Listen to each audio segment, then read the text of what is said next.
અને ગોપીઓ આવે છે, માં યશોદાને ફરિયાદ કરે છે કે માં આ તારો લાલો આવે, આખા ગોકુળના ગોવાળિયાઓને ભેગા લાવે અને માખણ ઢોળી નાખે, દહીં ઢોળી નાખે, બધું જ ઢોળી નાખે.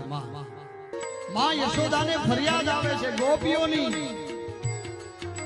અને કે માં જો આ ખાય તો વાંધો નહીં, અને એકબીજાના કાંધા ઉપર ચડી જાય અને ઉપર સિક્કા બાંધેલા હોય તોડી નાખે, દહીં વેરી નાખે, દૂધ વેરી નાખે, માખણ ઢોળી નાખે માં.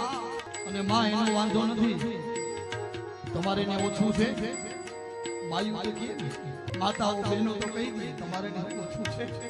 અને માં અમારા ઘરે ચોરીઓ કરવા આવે, અને તારા ઘરેથી દરરોજ અવાજ આવે છે, અને માખણની લીલા કરે છે ભગવાન. એક એક ગલીઓમાં જઈ ગોકુળમાં ને ભગવાન માખણ ચોરી કરે છે.